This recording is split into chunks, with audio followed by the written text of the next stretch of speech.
All right, good morning, everyone. We're going to go ahead and get this party started. Oh, she's coming in. Oh, look, Andrew, we have quorum. Yay. A chance to sit.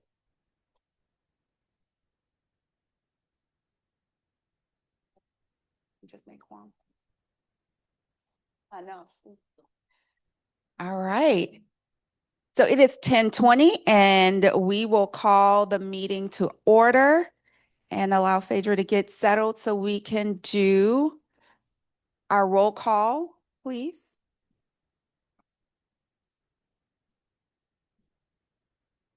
Good morning. All right, roll call. Janae Butler, Andromeda Love, Preston Castile, Dr. Jenna Chasson, Dr. Susanna Craig, Dr. Margaret Mary Sulentic Dole, Michael Falk, Representative Jason Hughes, Mary Beth Hughes, Dejanay Clark Jackson, Dr. Sabria Kingham. Thank you, Marcus. Kristen Lyons, Deshae Oaks, and Caroline Romer. We do not have a quorum.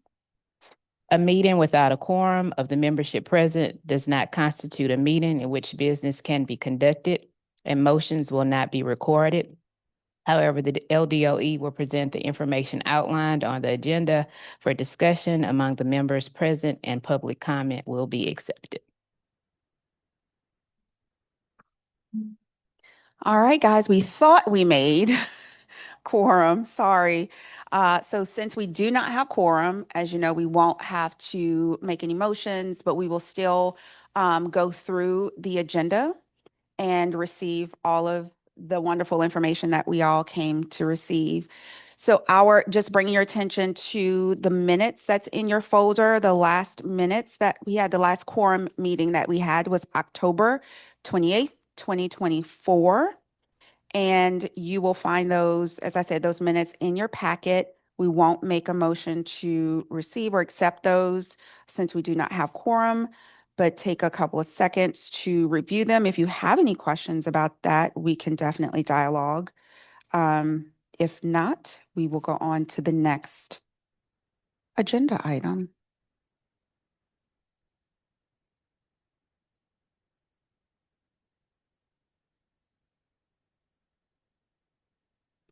Okay, so if there are no questions or comments about the minutes, we will go on to the informational reports. Consideration of the informational reports that will be presented by members of the department. We will first have the Louisiana Art and Science of Teaching reading presented by Shanna Bieber, then the Spring 2025 reading report from Dr. Chasson, and then the Louisiana Literacy Action Plan with Shanna presenting that as well. So if those persons would deliver in that order, we will receive those minutes, those updates. Okay, good morning. Shanna Bieber, Executive Director of Literacy at the department. This first update is really just an update to let you know how excited we are that people are in our course and completing our course. So for those of you who are not aware, Act 108 required all K-3 teachers and leaders. So are we officially a quorum? And so do we need to accept? Do we want to? You want to go back and accept? So we need to accept some minutes. We're excited. Okay, we're going to take a pause. No, you're good. Dr. Craig to the rescue. We know how difficult it is, though, to have to get quorums in meetings. So we really do appreciate everyone's attendance because it's really helpful. So I'm going to take a step back. Okay, so Dr. Early is going to call roll one more time. Good morning again. Janae Butler, Andromeda Love, Preston Castile, Dr. Jenna Chasson, Dr. Susanna Craig. Sorry. Thank you.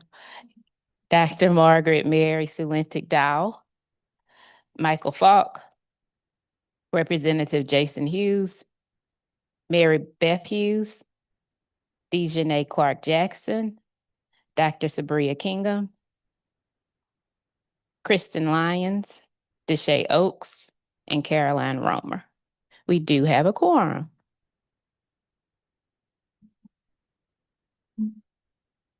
Thank you. Okay, so because we have a quorum, now we will take a motion to approve the minutes from the October 28th, 2024 meeting. Thank you. Caroline made a motion. Can I get a second? Oh, second, I'm not the one who denotes who's, so we're just gonna go with that. We got a second. Thank you, guys. Is there any opposition to the motion? Okay, motion carries. The minutes are adopted. Now we will actually take a motion for the consideration to receive the informal reports. Again, it's from of the Louisiana Art and Science of Teaching Reading Report, the Spring 2025 Reading Report, and the Louisiana Literacy Action Plan, all updates given to us by the department. So can I get a motion to receive these updates? Motion to receive. Got it. Can I get a second? Thank you. Motion has been received and seconded. Any opposition? Okay, motion carries. Now we will receive those updates. Okay, so Act 108 required that all K-3 teachers and leaders get trained in the foundations of literacy that's grounded in the science of reading. And so when this first started, the department secured some of our state set aside ESSER funds, and we released those funds to all LEAs to secure a provider to train their teachers and leaders. And at that time, we went through an RFA process. We determined there were 4 providers. But moving forward, we recognized one, eventually the money would not be there to continue to support the cost of the training. And 2, we would like something that we could say was Louisiana created. And so we worked alongside of Louisiana Tech and created our Louisiana Art and Science of Teaching Reading Training. That is now part of our Louisiana Professional Learning Platform. And so it is broken into 2 parts. So excited to say that we already have over 2,000 learners who are enrolled. We released part 1 in August of 2025. So since then, we've already gotten, of 2024, sorry. We've already got 2,000 learners who have enrolled, with over 850 of them that have already completed that part of the training. And then we released part 2 in early February of 2025. And now we have over 600 that have completed part 2 out of those 850 that completed part 1. So we're excited to see the enrollment numbers are going up. We've seen a little uptick just recently in the fall with new teachers enrolling. And so we're excited to see that also they're completing it, and we're receiving great feedback around that training as well. And so the next slide was really just to kind of publicly post the codes that they can use to enroll in this course. And so while the law requires K-3 teachers and leaders to take it, this is open to any teacher of any grade level. This is open to any leaders. We've also shared that with our education prep providers, that they are welcome to enroll, and some are using it. We've heard some are actually using some of the materials within their coursework also, and offering it for their pre-service teachers to join in before they take the new updated praxis exam that has been updated to align with the science of reading. And so we've gotten really good feedback around this, and we've been excited to see the enrollment numbers go up. Any questions just around this? This was a quick update. This is going to take us some time to pass around the mic, just like, make sure, because there's no audio in the ceiling like before. Just clarity question. Is it the art and science or science and art of teaching reading? Okay, so just note in your first slide, it's inverted. Yeah, it's inverted. So just, that's okay. Any questions around the first report from the committee? Okay, is there any public comment on this report? No public comment. Okay, we'll go on to the next. Oh, I'm sorry. Are we already took the motion. That's right. We'll go on to the next report. We did take the motion to receive all of them collectively, and then we'll adopt them all at the end. All right, so spring 25 reading report. All right, thank you, Chair. Jenna Chaslon, Department of Education. Really happy to bring you all our 2025 spring reading report today. I was able to present this data last week at the BESI meeting at our state board meeting, along with some key performance indicators that we were able to report out on. And I want to just start by saying I'm so grateful to even have this data to be able to report. Several years ago, when I first came to the department, and as a quick reminder to everyone, we were collecting, as required by legislation, beginning of year literacy screener data for kindergarten through third grade students. But systems were able to choose from 4 different screeners. And we at LDOE were rolling that data into either on and above level or below level. And so we were really like clumping kids into those 2 categories, but it was from 4 screeners that were all quite different. The administration of those screeners was really different. Um, and nothing was administered in any type of secure environment. And we really didn't have, from a state level approach, the training to ensure that the administration was being done in a valid and reliable way. And so we had that state level data for beginning of year, but we knew we needed something much better. And so we went through a very painstaking RFP process that took multiple years to identify a single statewide screener to be administered beginning, mid, and end of year in kindergarten through third grade. And I'm so grateful for this commission and the previous Early Literacy Commission in supporting that work, along with our state legislature, the governor's office, our state board, everyone who really came together to say, this is very important. And we need to support a statewide literacy screener. And so now we're in the second year of a statewide administration of the selected screener, which is Dibbles. And we have some really great data that we're able to see as a state. But I think much more importantly than that, teachers in kindergarten through third have great data at their fingertips to guide daily instruction. So though it's wonderful to have it at the state level, at the school system, at the school level, I think most importantly, teachers have this data at their fingertips in a way that we know we didn't have across the state before. And I think this is a really important piece of our statewide literacy strategy that's really come to fruition here.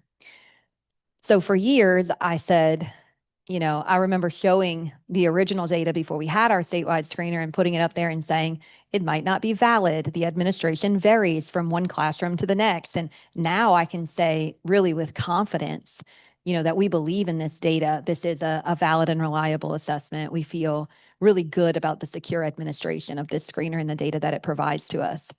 So this first slide represents the growth from the beginning of year screener implementation to the end of year during last school year, the 24-25 year. And you can see the increase in proficiency. This is cut BOI, EOI. And so this would be our students who are considered on level and above. So they are at a proficient rate. And you can see here, for example, kindergarten came in at a 28.4% on level and above, 28.4% proficient rate. And by the end of the year when they exited, we were at 60% of our kindergartners leaving out and going to first grade, ready to access those first grade skills.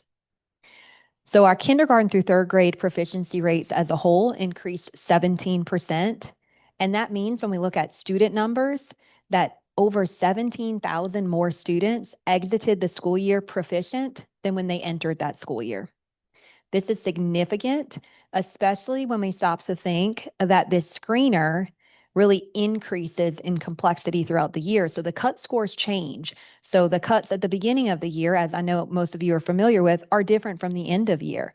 And so the ante is upped throughout the year in what they have to score to be able to stay on level. So even if a student scores on level at the beginning of the year, they have to do that much better to still be considered on level by the end of that grade level.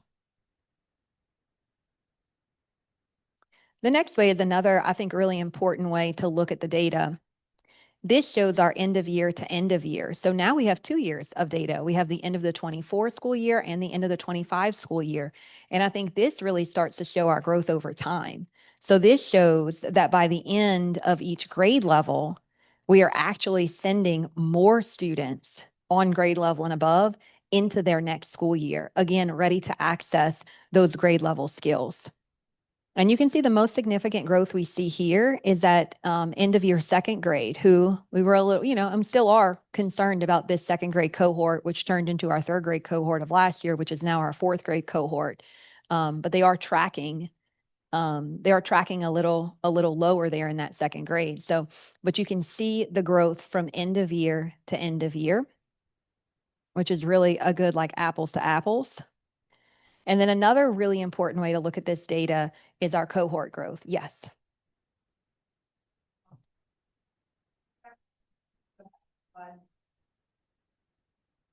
Nope. Yep. So the second and third grade, you've identified, are these some of our COVID kids right here in this second grade year? Well, they're all COVID kids. Yeah.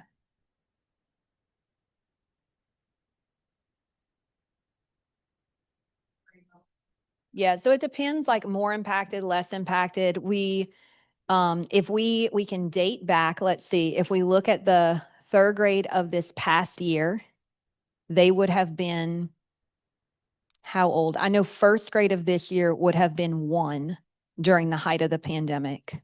It's this year's sixth grader, so fifth, sixth grade. Mm-hmm. First and second? For this data. Mm-hmm. Yes. It's your sixth grade. So they're probably 7. our third, yeah, the third graders from last year. So if you're looking at the blue, the third graders from 2024 were in kindergarten that year following that 2021 school year. That was so, yes, like that was so interrupted. The second and third graders would have been your pre-K and your K. Yeah, because when we've looked and even tracked students, because we do this, we'll go and we'll look at like cohort by cohort. 20 was such a disruptive year.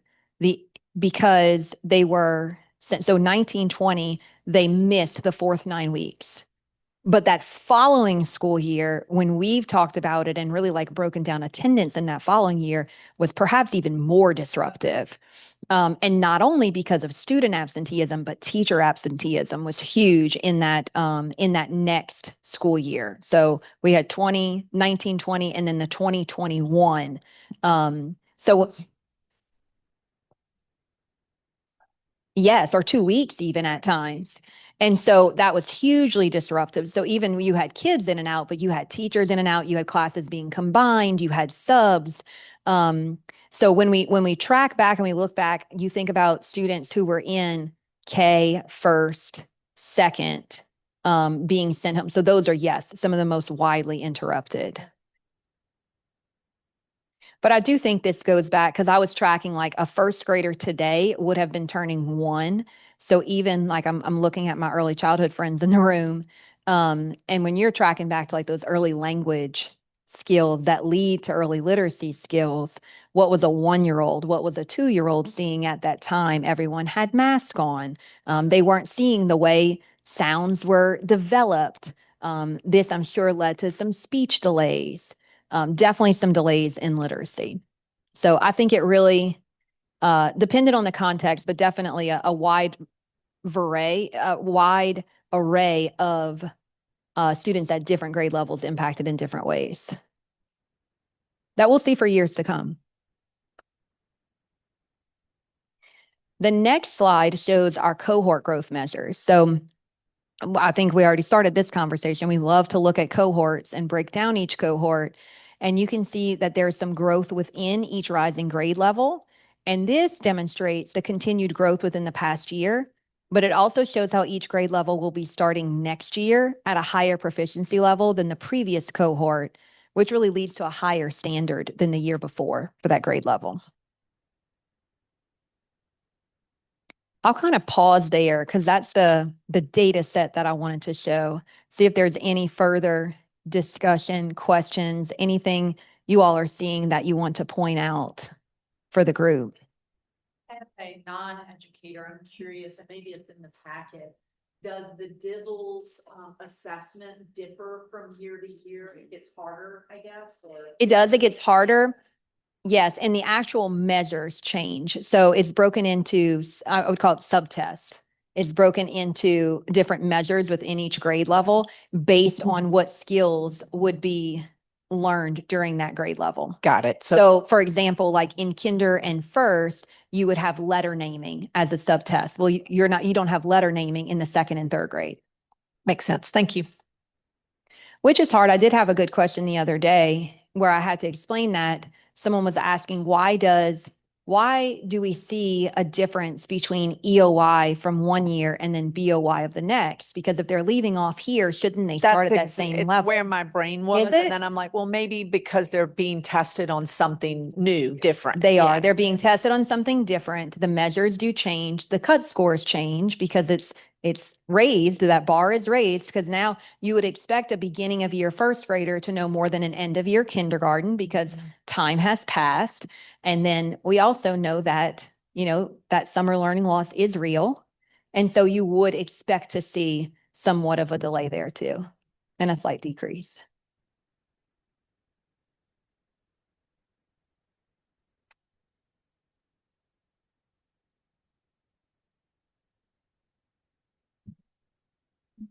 To Dr. Craig's question, because it was going to eat away at me if I didn't map it out. The COVID teaching year was, if we put kindergarten as a threshold for 1920. So in 1920, that would have been the kindergarten class. 2021. In 2021, 20 through 21, that would have been first grade. 21 to 22 in second grade. That's what we typically lump the COVID years into, that 19 to 22 in terms of being impacted. But then when we go to 23, 22, 23, that was third grade. 23, 24 was fourth grade. 24, 25, which is the data we're looking at here, they have moved on from this data as fifth graders. And then that's this year's 25, 26, sixth graders.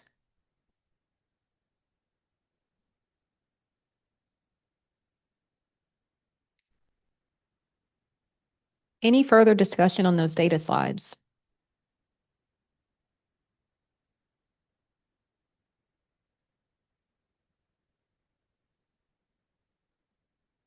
Okay, we'll move on next to the folks that we were able to recognize at our Bessie meeting last week, which was really a special time. The Louisiana Purchase Room, I think, was buzzing with a kind of positive excitement that it doesn't always see. It was great. It was a wonderful celebration of these school districts that we were able to recognize, both as top performing. And I think what was really awesome was to also recognize top improving. And you see that some actually appear on both slides. So that I think is especially impressive because I think sometimes it can be really difficult to see growth or a high amount of growth in places that are already higher performing. I will say that when our literacy team, y'all know our literacy team led by Shanna is incredibly field facing. They are out constantly working with schools and school systems. And when they made this list, I don't know that they were entirely surprised because they knew from being out visiting with people from these systems that they are doing incredible work. They have really embraced a lot of the changes around the science of reading, some of the first to complete their science of reading training, invested in literacy coaches, extra professional development. They've really, I think, gone the distance to make sure that they have quality implementation taking place both during core instruction and during that extra time to learn. And we see the fruits of their labor there as we recognize the top performing and the top improving districts. Oh, yes. So I think, one thing that we recognize as we look at this data and as we look at our breakdown of school system data, we recognize that we do have our high flyers, our top performing folks who are really seeing a large amount of growth, doing a really good job implementing these key policies that are now in place. However, we also recognize we have others who are struggling and are not growing as quickly. So something that we did moving into this year was reorganize our Office of Teaching and Learning. And we did have a previous team, a division that was completely field-based with folks domiciled across the state and able to serve their individual regions where they live. And those individuals were really focused on school improvement best practices for our schools with academic labels, so schools that really need support the most. And they were doing really important work in school improvement best practices, really setting up the structures that we know improve schools that are lower performing. But what we did when we reorganized was we took that team and we brought them over to either our literacy team or our numeracy team so that those same school improvement best practices that we know work in schools are now going to be really encouraged, supported, coached with an either a literacy or a numeracy lens. And so now we have a larger literacy team, a larger numeracy team, and we're also giving school systems the opportunity to request services from those teams. And we really believe that this differentiated support is going to take our state to the next level because we do see different data coming out of different places. Some school systems have the resources, the human capacity to lead this change, and some don't. Some need some extra support depending on where they are and the unique challenges and contexts that they're facing. So our menu of services is in your folder if you all want to take a look. And this was just released and opened up for services during the first week of August. And so we are now offering really differentiated support, especially in the areas of literacy and numeracy. We do have some additional customized services on our menu as well from other teams in the agency, but a lot of emphasis here on literacy and on the work that our literacy team is able to go out and do at the school system or at the school level. So we're really excited about this. We've begun to get some of our first requests. We also didn't sit back and wait for requests. We looked at our data for Shanna to deploy the literacy team, and we've completed over 80 support visits since July 1st already out in school systems based on the data and based on the need.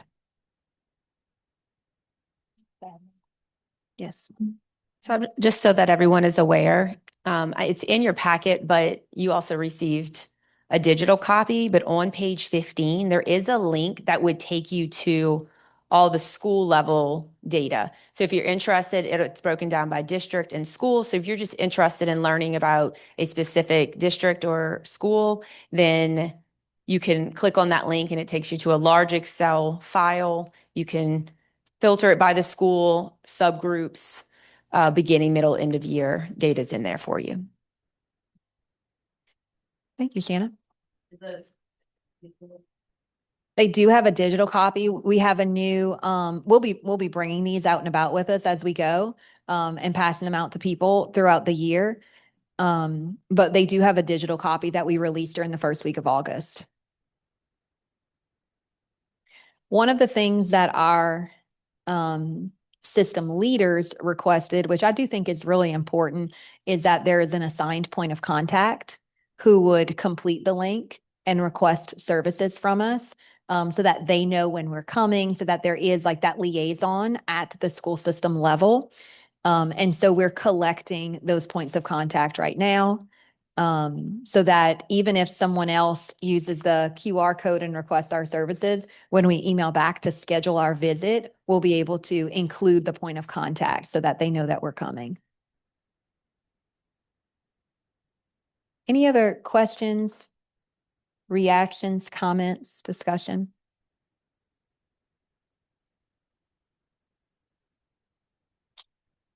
All right, that concludes the spring reading report.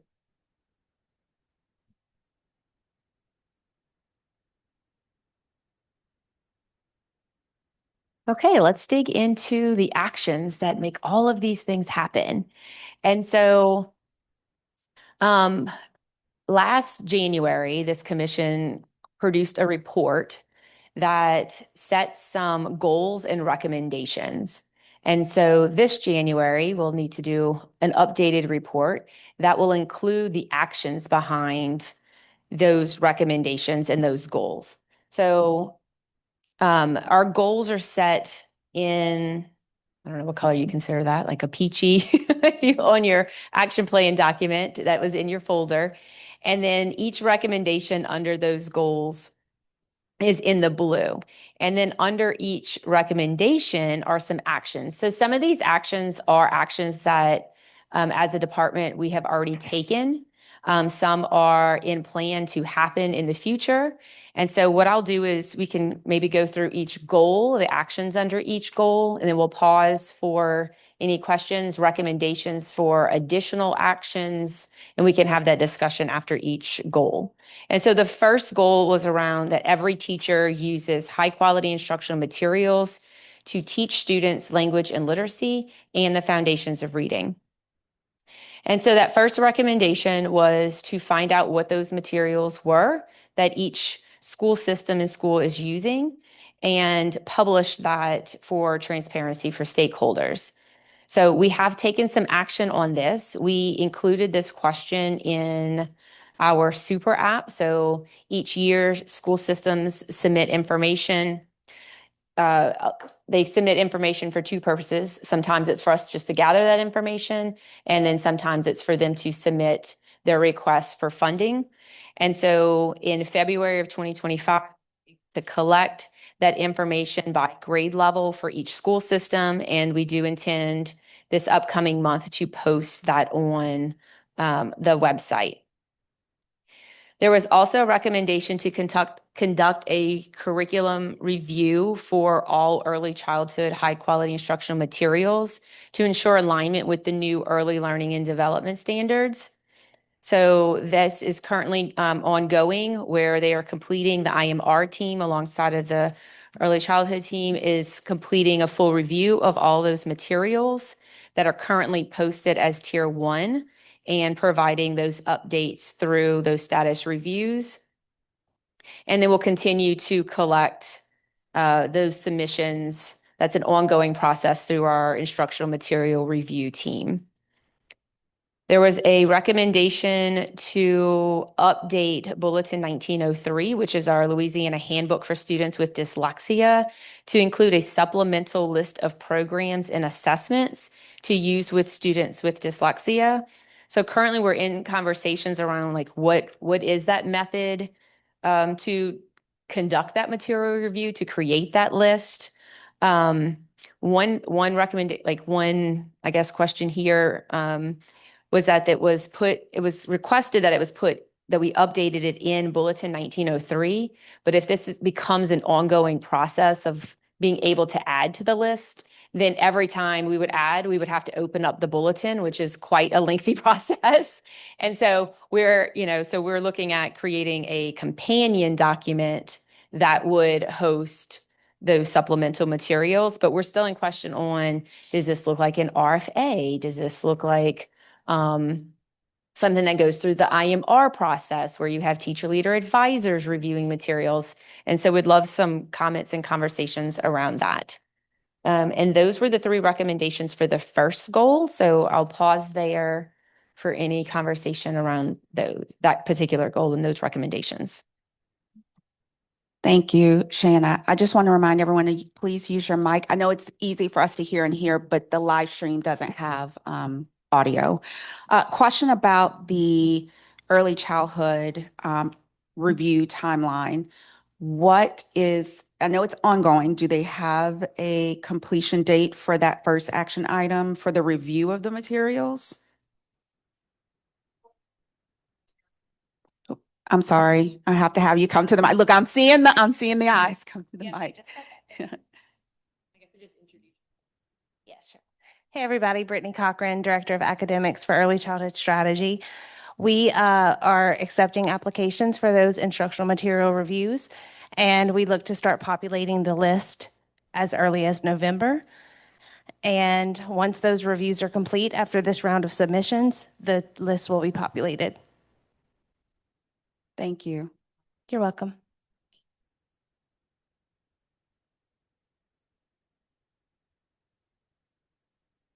Any other questions or conversations for this one? Caroline, can you pass that down?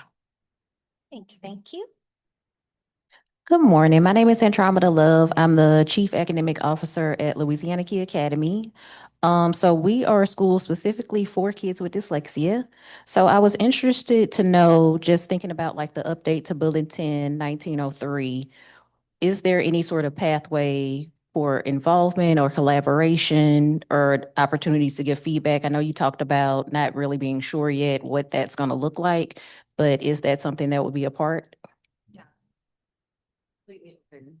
Right. That's this part of the conversations here around like what we're looking for, not for 1903, but for the supplemental list. Yes.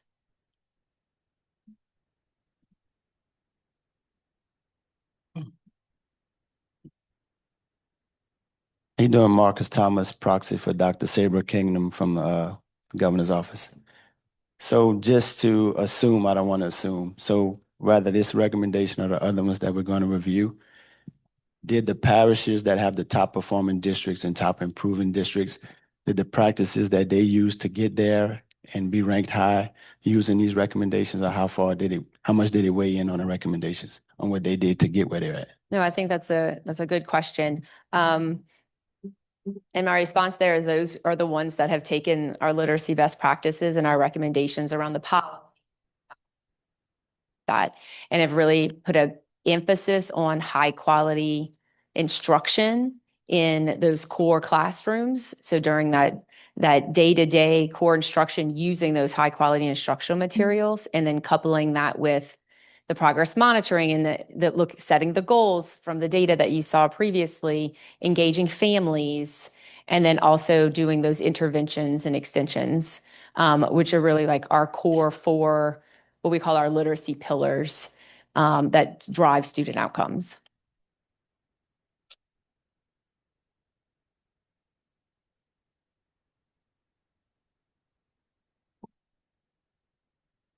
Okay, then we will move on to goal 2, which is around every student who struggles to read receives research-based literacy interventions.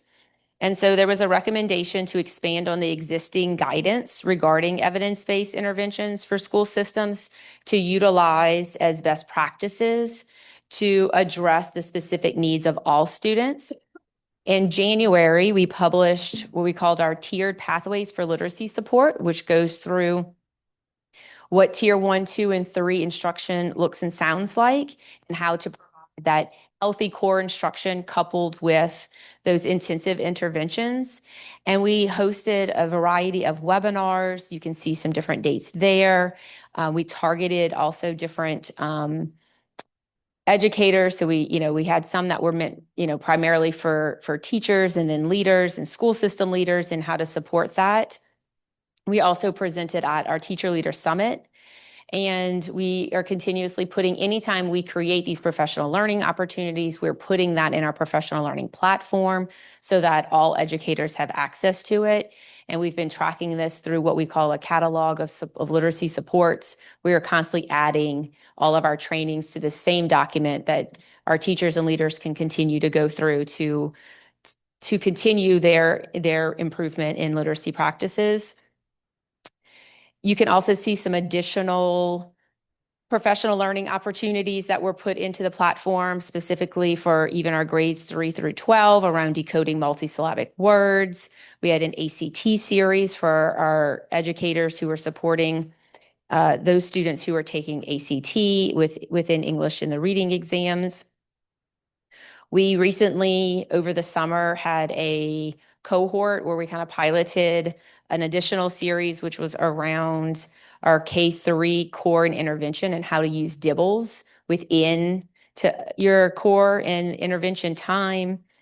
We have another cohort that we ran around reading interventions in secondary schools. And so here you can see a plethora of webinars and live interactions that we've also had with school systems, including releasing of our menu of services that has led to some on-site support around evidence-based interventions. And then we also, our CLSD, what we call our CLSD 2.0, which was the one that we received in 2020, that particular track focused on interventions. And Natalie Kleber, our Director of Literacy Strategy, led a track at our school support institute for those teachers and leaders. Their literacy teams at each one of the school sites that heavily focused on improving their intervention work across their campus. And then the second recommendation under that goal was to develop an instructional guidance handbook that focuses specifically on literacy for diverse learners, including but not limited to students with learning disabilities in reading, dyslexia, students with in-reading dyslexia, and students with significant disabilities, as well as our English learners. We are looking at putting together like a work group to help to draft what that companion guide would look like with some drafts that we would love to be able to bring to this commission as well by March of 2026. So with the hopes of launching it at our Teacher Leader Summit in June of 2026. So I'll pause there for any comments, questions, discussion around our second goal.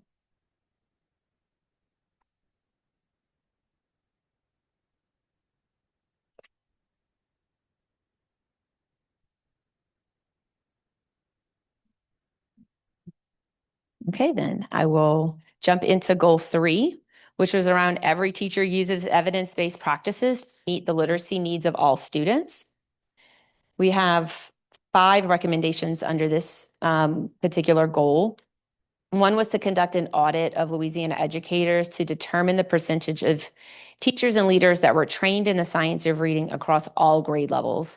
So in the past, we have only collected data on the K-3 teachers and leaders, and there was an interest by this commission to determine who else is taking advantage of the science of reading trainings that we've offered. And so that particular recommendation we are placing to collect that information in our upcoming super app. So right now we are in the planning stages of what gets released this fall for systems to report that information. So we will receive that information back in February of 2026 so that we can report on that audit. There was also a recommendation to conduct an audit of data concerning kindergarten readiness, as well as looking at early childhood enrollment, teacher training, and observational data, and whether or not that is leading to kindergarten readiness. The early childhood team conducted a tour in the spring of 2025 to look at some pre-K classrooms that had some higher scores on, Brittany, I believe it was it through class, on that literacy component within class, the language component. They also are planning to conduct a kindergarten tour of some of our places where we see our kindergarten entry data high, and to have conversations with school system leaders and school leaders to really kind of collect that observational data this fall, alongside of also with the literacy team. And we're currently in conversations just with our AAA team around what data do we already have that we can look at previous enrollments, teacher evaluation effectiveness, and the impacts that those are having on our students in the early childhood, pre-K world, prior to coming to us in kindergarten, to see if there's any correlation to our kindergarten readiness data.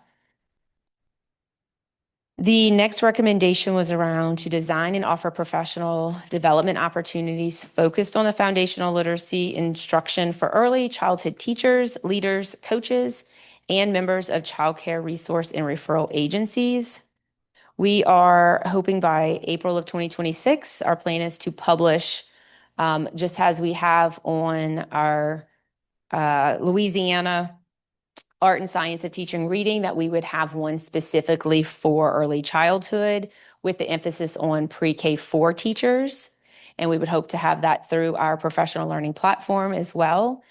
And then we are looking into having a training in the spring around our birth through, to focus on birth through 3 for our CCRR agency. So those childcare resource and referral agency members. The next recommendation on page 4 was around providing training for leaders and teachers regarding instructional coherence across curriculum and supplemental programs.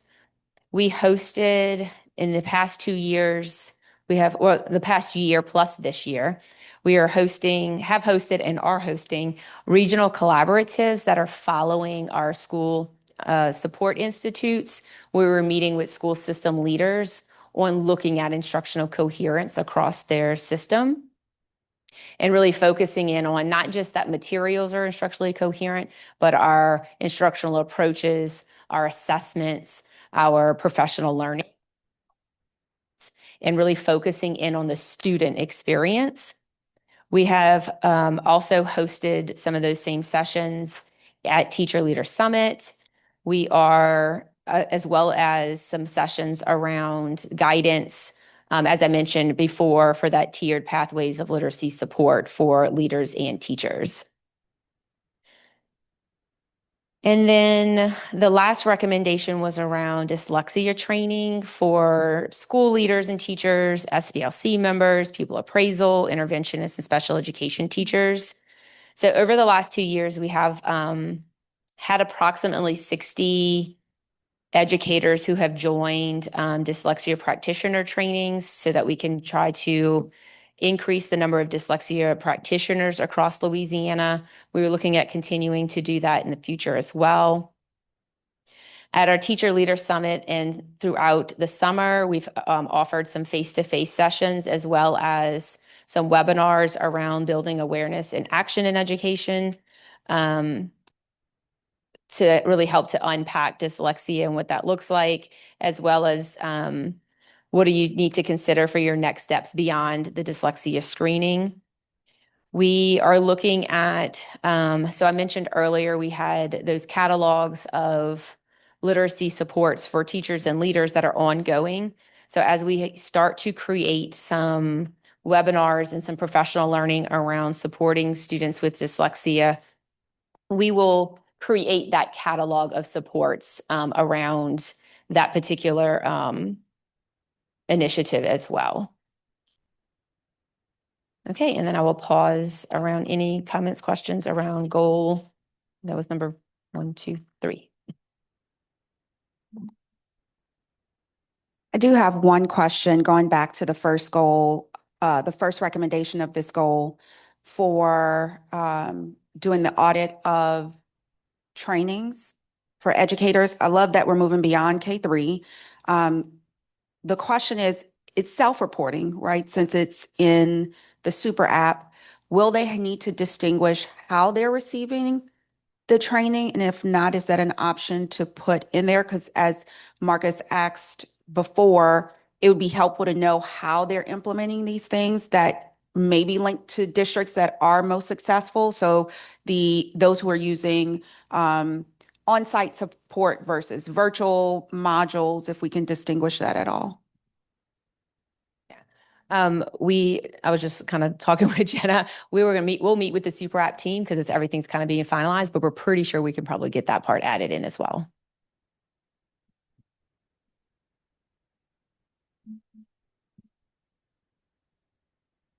Just for timeline confirmation, the playbook, I'm going back to the previous goal, sorry. The playbook for the SPED that's in draft, that it'd be in draft mode for that recommendation because it was published at the last teacher leader. This would be a new iteration. A new version, but that would need to be brought to the commission November or February, right, for the March, so more likely, okay, all right, thank you.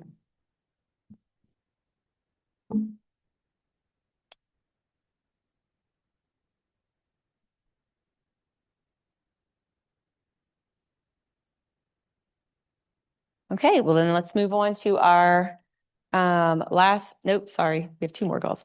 Our next goal, our fourth goal around every teacher uses literacy assessment data to monitor students' progress and inform instruction. There was a recommendation to develop a crosswalk to align kindergarten entry assessment measures with other early childhood assessment measures. And so we have released that crosswalk as of April. It was developed, and it's called the Early Childhood Language and Literacy Assessment Crosswalk. And another recommendation is around producing evidence-based guidance for school systems to utilize as best practices to monitor student progress. That goes back to,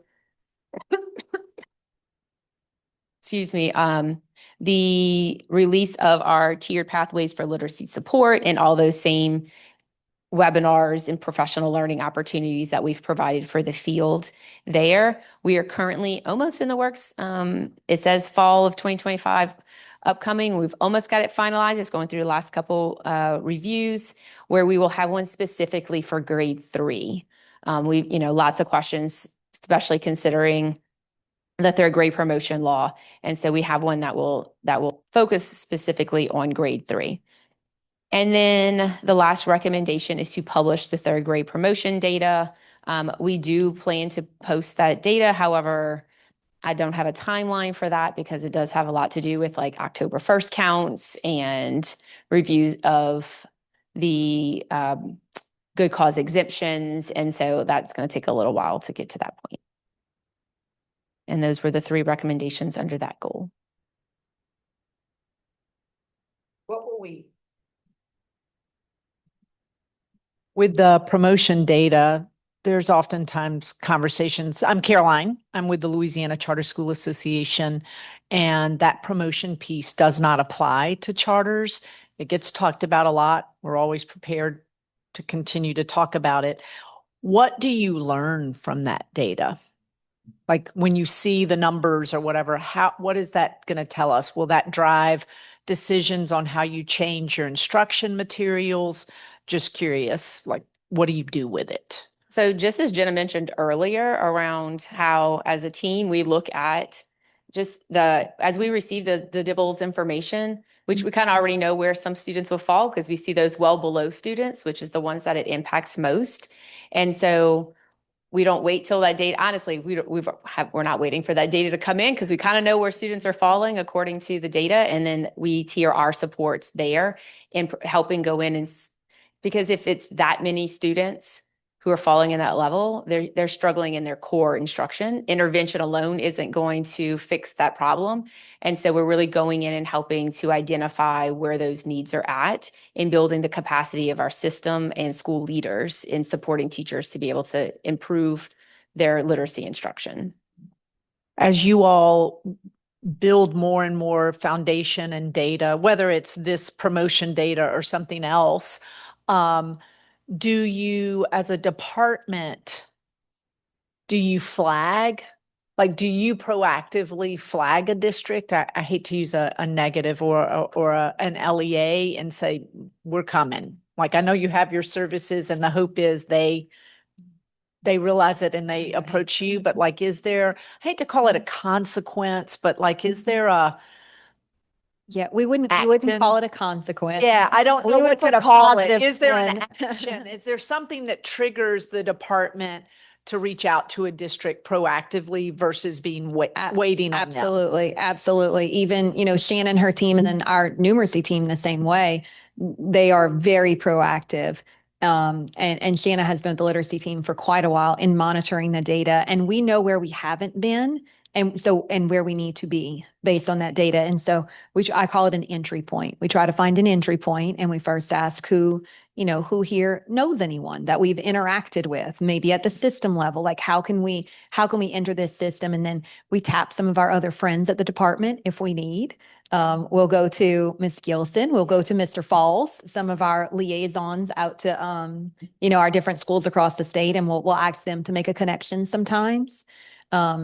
To make that connection for us so that we can really like push in. And for the most part, when we do that, when we email directly to a system leader and we let them know, we're looking at your data, we want to come in and help you. Can we come in and do a support visit? People say yes. Good. I like that. Again, a little bit of collaboration. One more question, and maybe towards the third grade promotion data. I think it would be interesting to see of those that do get retained, what happens to them over the next year. And I don't know if that's part of this report or if that would be something we as a group should say. Not only do we want to see who's being held back or numbers and where they are, but how do they do in the next year through that retention? We have a list of data points that we've gathered with Mr. Thomas Lambert, the head of our assessment, accountability, and analytics team, that we know individuals will be very interested in seeing. So the number of students who take the screener, that second attempt, the third attempt, how they perform, and then who actually ends up being retained in the third grade, who is going to fourth grade with a good cause exemption is something we know that will be asked. What was that exemption for? And so these are all things that we preemptively have met with our data team to say, these are things we know we'll need to collect to be able to answer, of course, because there's a lot of interest there and there's a big impact. These are students and this is their lives. This is a year of their life. We want to make sure that the students who are being retained are getting every necessary support and that it's something that's truly helpful and supportive for them. I would think it also would be interesting, while the law doesn't apply to charters, we do have charter schools that have policies of retention, but frankly, some of them are doing it in first and second grade. And that's another bit of the chatter we hear with this legislation is third grade too late? Like, is that the right year to do it? I don't know, but it would also be interesting to see if the data could tell that piece of the story as well, if that is the right year or we need to shift our thinking around that. Absolutely. We've had some districts reach out with that similar concern and say, we really prefer in our district to retain students who are struggling down in first grade.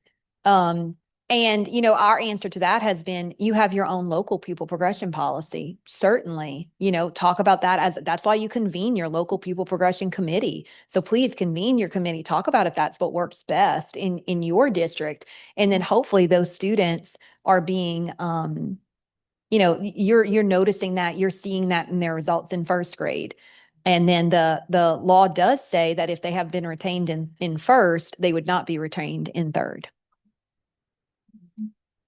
To sort of piggyback on what Caroline was saying, I was thinking of those new recommendations as well. I think that was an excellent point on tracking those students at each data point. And so I'm glad to hear that department is thinking through that because yes, we will ask.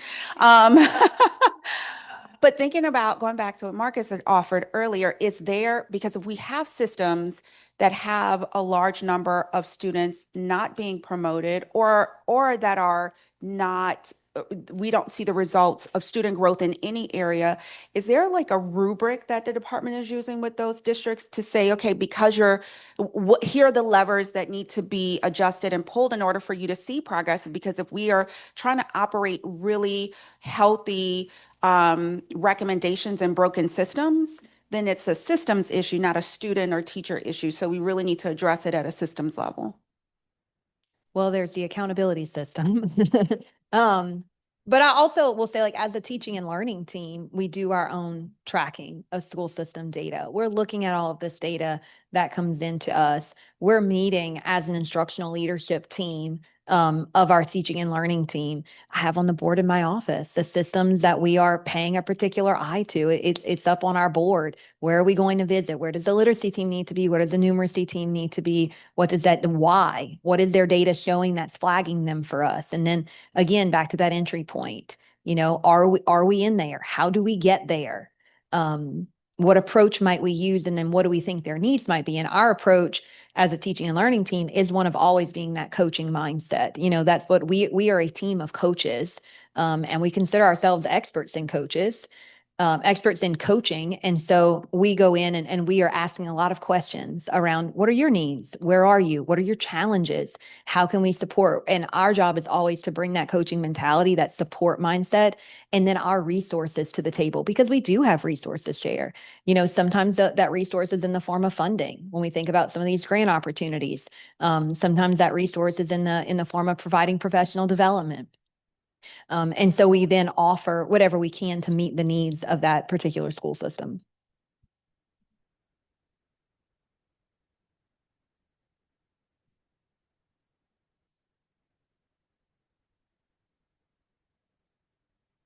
Okay, so now we'll move on to our final goal, which is around every school community expanding opportunities for parents and families to be engaged in their children's literacy development. And so we have 4 recommendations here. The first one being around creating a dyslexia parent handbook to guide parents of children with dyslexia. Again, we would like to release this alongside of that. Let me remind myself what it was called, but the other handbook that we were looking at releasing at Teacher Leader Summit. We'd love to be able to release this also around that same timeline. And this is where, Ms. Love, like you mentioned, having a part of a work group, we'd love to be able to convene across all of these recommendations, specifically under this goal around bringing different organizations to the table and considering what are the needs of our families across Louisiana, including a training for families. So once we have the release of that handbook, what does the training look like? I have on here a live webinar, but maybe there are organizations that could host family workshops that could come in and receive this information as well. So really open to conversations and recommendations around there. And that also includes developing a education/media strategy and a campaign to increase family and community stakeholders' knowledge around the importance of literacy, the importance of high quality instruction, and that screening, as well as what are the components of effective literacy instruction. And so continuing to work alongside of our comms team also on promoting the website that has been updated to include a specific family and student page. So it's made specifically to that audience to provide families with direct access to resources and information that's tailored to their needs, and looking into adding some additional literacy resources that would straight from that they would receive from that. They go to that page. Also are developing a literacy campaign work group to develop that strategic plan. And so how do we also possibly get other organizations include, like the Department of Health, and what information pediatricians are sharing with parents, and any other organizations that may be interested in helping get out the literacy campaign. Dr. Craig and I met with one of the members from the Board of Regents recently, and this was one thing she was really interested in looking into, and from that medical side of things as well. And then the last recommendation is to provide opportunities for family literacy engagement support to systems and schools. So if you happen to be part of the Early Literacy Commission, probably 4 years ago, going on 5 years now, we had released a family literacy engagement strategy that we shared with school systems. It has 2021 on there, so it is time for a revision and a revival of that handbook. That started again with a work group of across different agencies and organizations to engage in what that looks like. And so hoping alongside of these other pieces that would be something that we would also release next summer. I would offer up, and it could rest within that recommendation, or another one is to revive the family literacy engagement section of the literacy plan for when the next one is released. Just because I know we have a lot of data and research to show us that it's should be more than activity based. And so if we can lean into that, that would be helpful for our districts. Dejanay, I think you're on the Family Engagement Task Force. So is there any connection there that you think is possible between this commission, that Family Engagement Task Force? What could be done there? I'm seeing a lot of overlap as we do, as we tend to do with commissions. See overlap in the early childhood area, see early overlap in the new family. So it's brand new, the Family Engagement Task Force or Commission.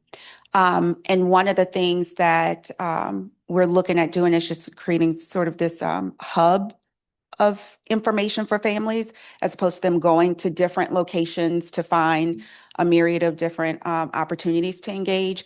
But school systems specifically, when we do our work in systems, we realize that while there's good intention to embed families in that literacy plan, it's not really explicit and intentional. And so supporting them through what that engagement will look like. But I think there's a lot of opportunity to have that overlap and bring what we do here, literacy specific, because that is very broad. There's a very broad stroke with that commission on pulling in families into a lot of these areas. Remind me if you don't mind. Again, this is Caroline, the Charter School Association. Does the literacy law, the retention law, I'm assuming it has some mandates on how a district is to engage with a family of a student that is not reading on grade level. Is that right? And is that material up to their discretion how they communicate and what they communicate? Or is that something that the department is like handing and saying, okay, this is where the student is, this is what you need to give them? So the law does require an individual plan. And so whether it was called a literacy plan, a reading plan, and we had all these multiple different plans, and we've created this one form that includes, because there was also high dosage tutoring plans, academic plans that were required. So we now have an individual academic support plan that encompasses all the requirements of the different policies. But part of that plan is you're engaging with families. They're signing off on that plan. It's about what is happening during the school day, but then also what is happening, what resources can I provide you, whether it's in literacy, the resources alongside, all of our high quality instructional materials have resources in there to share with families. And so how are we leveraging all of our resources alongside of any reports that we might get from M-Class around the DIBELS data and providing that to families. So that's all included in these individual academic support plans. Two questions aligned to and possibly related to the previous. When will the fall reading report for 25? I know we're just looking at it. I know it's happening now, but when will that be? December? So it will likely come to us okay. Just want to put a note in that we should see those possibly in November, but likely in February. And then what, don't make any promises. What feedback are you all hearing from schools, from school systems? This is the first year of implementation for the full battery of DIBELS. Second, I feel like it's the first. So now we have, this will be the third. So now with the accountability added in, just curious as to what sort of anecdotal feedback are we hearing about whether DIBELS is working, it's not, is it giving us the information, to Caroline's question, is it giving us the information we need to make the decisions to move forward? I mean, the school systems we've been working with specifically have been they're following this data. As Jenna mentioned earlier, we have some that are doing amazing work around it, and we have some that we need to continue to build understanding what that data is exactly telling you, so that we are not, just pulling additional materials so that there's extra practice in the forms. So how are we driving our instruction based on the data we receive for students? And so I think there's a mix. The places that we have seen the tremendous growth in are utilizing that data on an individual student level to determine what the next step is. How are we addressing these in core instruction? How are we also addressing this in small group, whether that's small group in core instruction or small group interventions? We have some that are doing a great job of working with some external providers in the high dosage tutoring piece. And so bringing in additional supports there as well. So I think there is a combination there. But it goes back to how Jenna mentioned earlier of us looking at that data and then going and supporting the systems that maybe are not making, everyone has made progress. We were excited to see everyone made progress. Some are just making it a little faster than others. And so going in and supporting those areas that may need us most.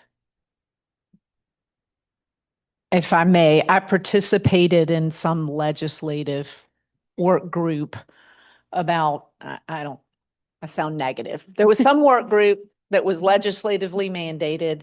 It had a lot of principals and people inside schools there to talk about, I guess, what's working, what's not working. I will be frank, as I always am. I was disappointed to hear complaints about, I'll just call it the administrative burden that comes with doing the dibbles. And so, for example, one of the recommendations was that it didn't make sense to do dibbles in kindergarten when they first started. Like, let's just wait and let them be here and do it mid-year.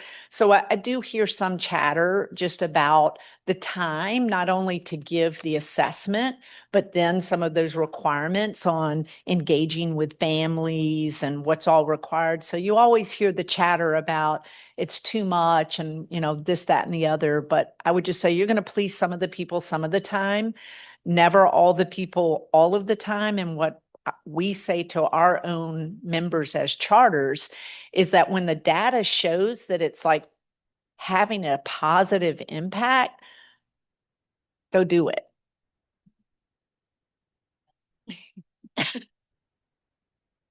Go do it. It's working. Go what do it. what we were hearing is like this chatter around, to be frank, the assessment doesn't work, right? And it's like, well, no, the assessment is giving you the information, you just don't like the results. And so let's talk about how we can support through the results that you're getting. And what it's being compared to, it's like the students are being stuck in red or stuck in a zone, but they're good students or they're making good grades. And we just, that campaign around one is not the other.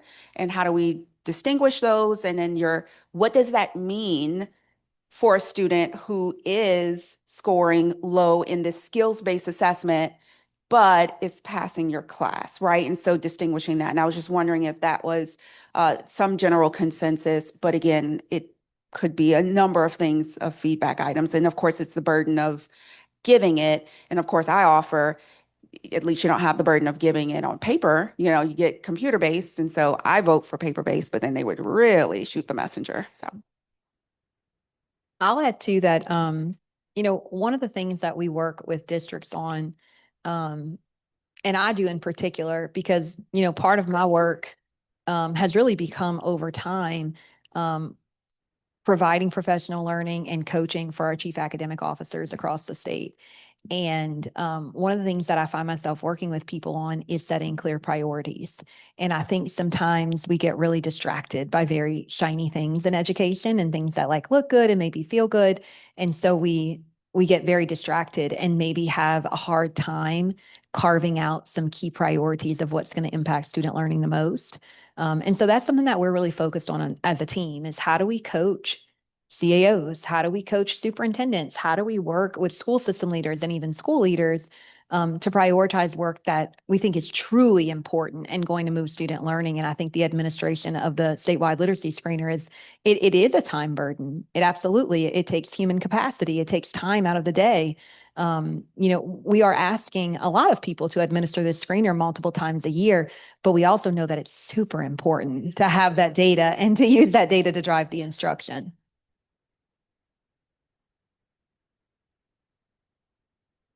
any other comments, questions, suggestions on all of the informal information we've received?